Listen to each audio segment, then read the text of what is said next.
Hello again. In this section, we are going to talk about class. Assume you have a requirement where you need to create more than one object, like const, customer, name, John, age. If you want to create this kind of objects more than one, so obviously you do like this. So and you will change customer one, customer two, like that. So this way you create more than one object. So when you are required to create more than one object like this, then it is better to create the template for that. So generally we create the function constructor template like function customer, and it should accept three parameters: name, age, gender, and inside that you go and create the variables like this dot name equal to name, and we know that we will create the object for that. How do you create? So let c1 customer 1 new customer, and it will take three parameters. So whenever we create a object like this, the function constructor get called and it will take care of the installation part. So this is how we implement in ES5. So now let us see how to implement the same thing using the class in ES6. So class, and you mention customer, and here is the class is the keyword and customer is the class name, and it is always preferred to use the Pascal case, like where first letter of the word will be capital, and then you need to open the curly brackets like this, and here this installation part will be taken care by the constructor of the function here, and here we have the constructor. So constructor, this constructor should accept the three parameters so that it can initialize the values. So just copy this and do it like this, and here underscore name, you can use the name or any property whatever you like, equal to name, and now this is equal to this one. So we can create the customer object in the same way how we create for the function constructor.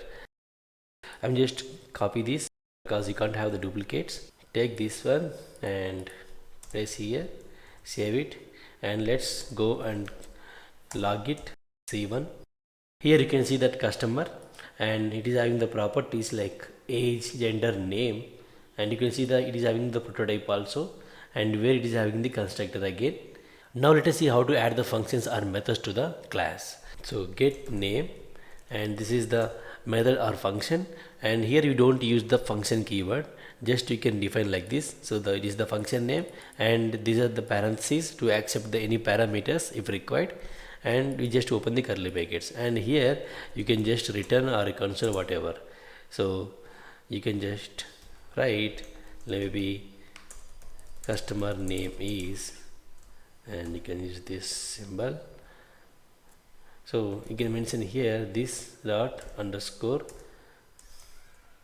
name, save it, and now how to call it? The same way how you call the function constructors object method. So here c1 dot get name, and if you save it, you can see that customer name is John. So this way you can add the methods. So as I said, in case of function constructor, so when you create the new object, what will happen? The functions constructor will take care of the installation of the variables, right? The same way here also, when you create the object for the class, this constructor get called and it will take care of the installation part. We are going to see how to add the getters and setters. So using getters and setters, you can achieve the encapsulation.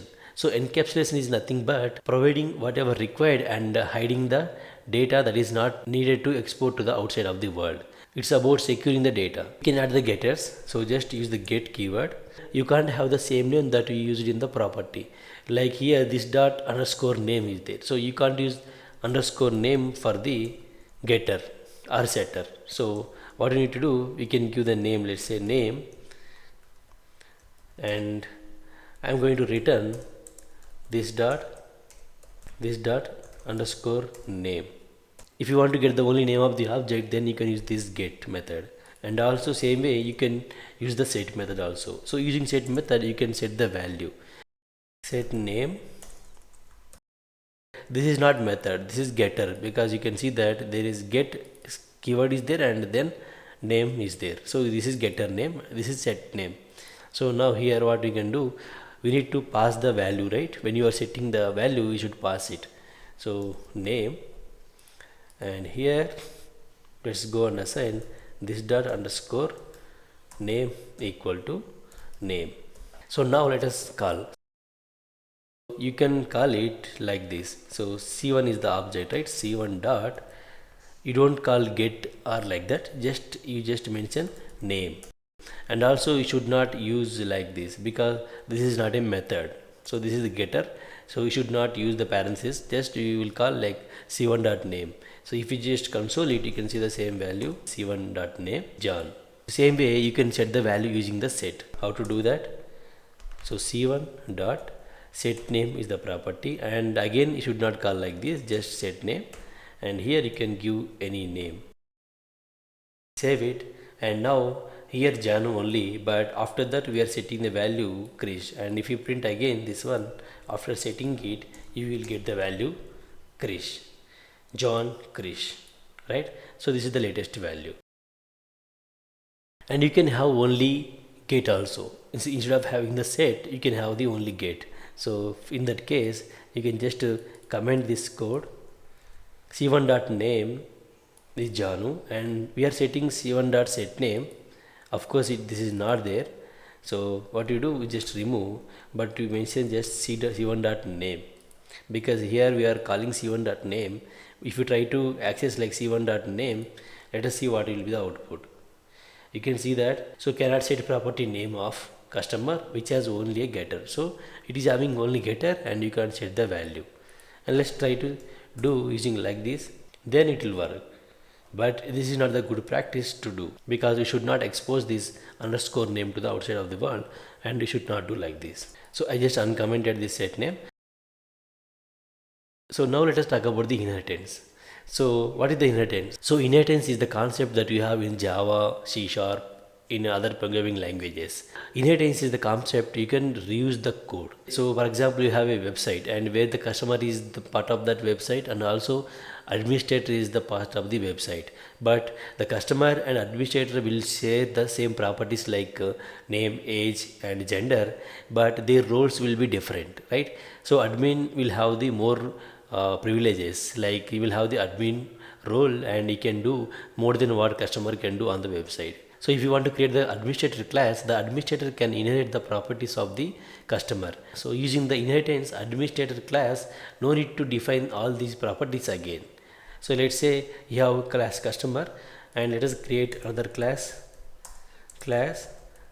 admin, and here admin should extend the properties of the customer, right? So you need to use the keyword called extends. So this is how you do the inheritance in JavaScript. So class admin extends customer. The admin extend the customer means the admin will have the properties of the customer. So like age, name, gender. Just create the object for admin. A equal to new admin, and see, when you use this parenthesis, it is saying name, age, gender, properties. So it is giving auto intelligence. So because admin is inheriting the properties of the customer, it gets the properties of customer like name, age and gender. So here you can pass those values like mail, save, and let us print console.log a, and if you print it, let's see what will be result. You can see the admin here. So this is the first statement, and here you can see age 20, gender male and name John. So because it is inheriting the properties of the customer. So when you do that, what will happen, this admin's constructor will get called and it will assign those values. So age 20, gender male and name John, and you can see that prototype. So it is saying the prototype is customer. So because it is inherited from the customer class, you can see the prototype is customer here. And now here we need to mention constructor. So every class will have some default constructor. So if you want to pass some arguments and initialize the values, then you need to define the constructor inside the class. So but if you don't want to pass any arguments, in that case you no need to define the constructor.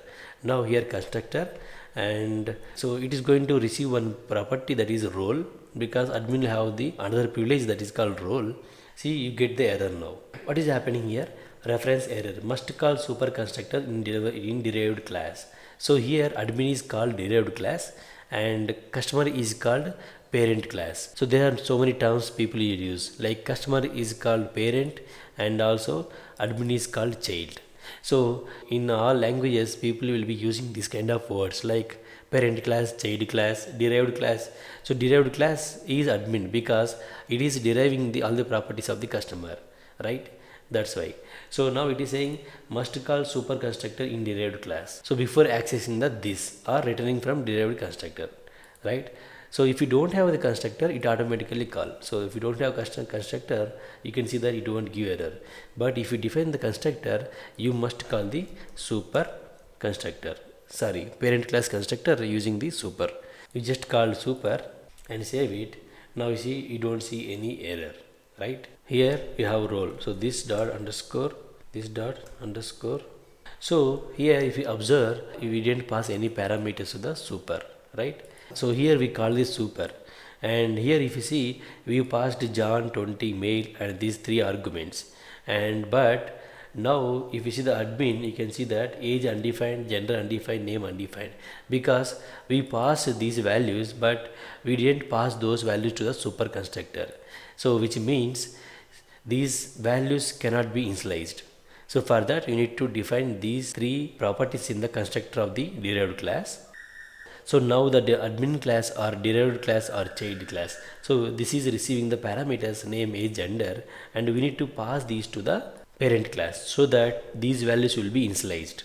And if you save now, you can see the values now, like age 20, gender male, John, name John, and role is undefined because we haven't passed the role here. So you can pass role admin. If we save, now we can see all the details like age, gender, name, role, everything you can see here now. So just quick recap. So we use the class keyword to create the class in EX6 or JavaScript now, and customer is the name of the class, and it is always advisable to have the Pascal case for the class name. Then we will have the constructor.